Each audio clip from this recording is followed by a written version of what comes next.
Welcome back to the channel. Today's video is about 7 pieces of advice that I would give myself, my 10 to 18-year-old self, if I could. These are the things that I wish I knew when I was younger, and that's why I'm making this video. I hope it helps you out. So point number 1, think about what you're passionate about. When I was a teenager, I really struggled to know what I wanted to do as a career. I'd find myself thinking, how do I pick just one thing? Because I enjoyed so much, I didn't know what to do or what to focus on. So really what I needed to do was just sit down and think, what am I really passionate about? What makes me happy? What would I love to do day in and day out for the rest of my life? Now you want to forget about money. Don't bring money into the equation. Think about what it is going to bring to your life. Because money can be made over and over again. But to be able to do something that you love and to earn money from that is another story. It's the ultimate goal, right? Because most people hate what they do. They don't enjoy going into work. They get up in the morning and think, I don't want to be going in. I'm bored, I'm tired. I can't be asked to go into work. They've got no incentive and it doesn't make them happy. They wish they were somewhere else, out in the fresh air, doing something that they love. Most people don't realise that you can do what you love and earn amazing money from it. And I'm sure you'd agree, life is just too short for anything else. So think about what you love doing, whether that is drawing, programming, designing, sales, fashion, engineering, sailing, flying, filmmaking, or even becoming a YouTuber. So sit down just for 10 minutes and think about what would make you really happy. What would you enjoy doing every day if you could? This is especially important if you're thinking of going to university. Do something you love, or try and do something that interests you at least. Not just something you think will make you a lot of money or what your parents think you should do. Because 1, this is not going to make you happy in the long term, and 2, you probably won't stick it out because you'll be so bored, you'll just want to do something else, you want to get out of there. So follow your passions, not someone else's. Point 2, stop caring what people think about you.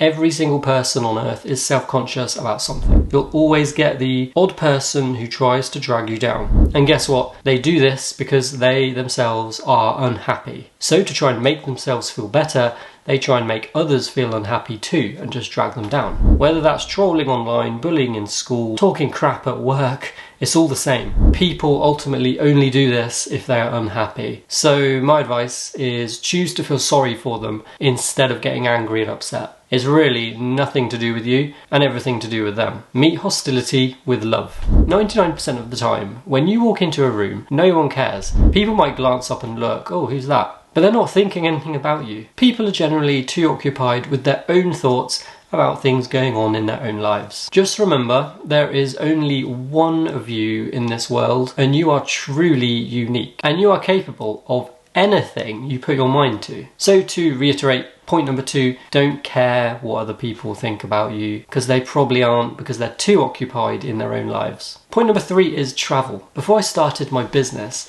I used to sail yachts around the world. I highly recommend it if you're ever thinking about learning to sail. It's just an incredible way to see the world and see different parts of the world that you wouldn't usually see. For example, I was in the middle of the Pacific Ocean and we literally sailed over a family of killer whales. It was the most incredible thing I've ever seen in my life. It was amazing. I did, however, actually lose my passport on the Galapagos Islands, which for a whole day was a little bit scary. I didn't know how I was going to get off this island, even though it's pretty gorgeous over there. I wouldn't have wanted to stay for forever.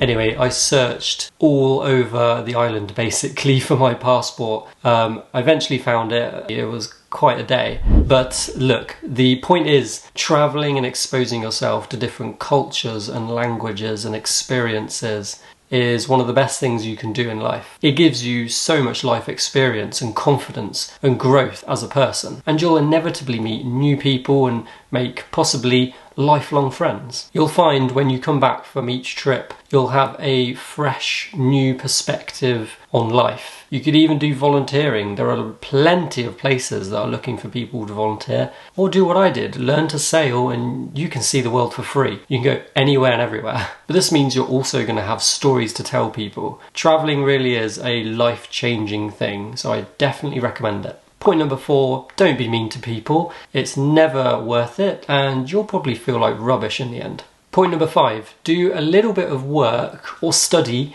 every day. When you're working towards something or you're studying for a test, doing a little bit of work or study every day in smaller chunks is way better than trying to cram it all in. You're going to discover a couple of powerful things called active recall and space repetition. So if I was studying for my GCSEs or my A-levels, doing a little bit of work each day is far better for retaining that information in the long term. It's way better than just cramming hours of study. Your brain absolutely won't remember most of it. In a few years' time, when someone asks you a question about, I don't know, you want to become a vet, and they ask you about the neurophysiology of man's best friend, you'll be able to actively recall all the information that you learned because you did it over a longer period of time in smaller chunks, rather than cramming it all in and forgetting most of it. Point 6. One of the most important things in life is to understand what you can and what you cannot control. For example, a flight is delayed. No amount of shouting at airport staff is going to change a storm. No amount of wishing you were taller or shorter is going to make it so. And on top of that, focusing on these things that you just can't control is time spent away from the things that we can control. In the recovery community, they practice something called the serenity prayer, and it goes like this.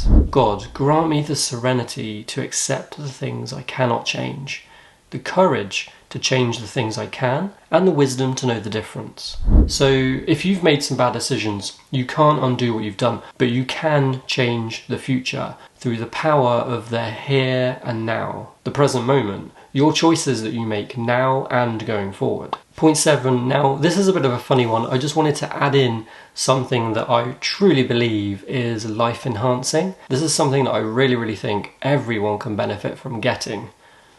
AirPods. These things are amazing because the ease of use from these, there's no wires. All you have to do is flip it open, take one out, put it in your ear, and you can start listening to audiobooks, to YouTube. I can be walking around the house, I can go for a walk outside. There's no wires to mess around with. These things are so easy to use, I would recommend them to everyone. So that's point number 7. Just get yourself a pair of AirPods. These ones are actually, they're not Apple. These were 25 quid, they're amazing. So 25 quid, you can get yourselves a pair of pods, AirPods, whatever you want to call them. But if you listen to a lot of stuff like audiobooks or YouTube, or you want to learn on the go, a course, just listen to it, pop it in your ear. These are brilliant because there's no wires, and there's things like double tapping where you can pause it on the go, you don't have to get your phone out. It's just ease of use. It's things to enhance your day-to-day life. If you liked this video and you want to learn more ways to be happier and healthy, or learn how to start an online business, hit that subscribe button if you haven't already. And if this video helped you out in any way, please give it a quick like. And while you're here, why not check out my other video, how to start an online business from nothing. It's basically my step-by-step ultimate guide on starting a business from absolutely nothing, no money, no experience. Thank you so much for watching. Have a great day and I'll see you in the next video. Bye bye.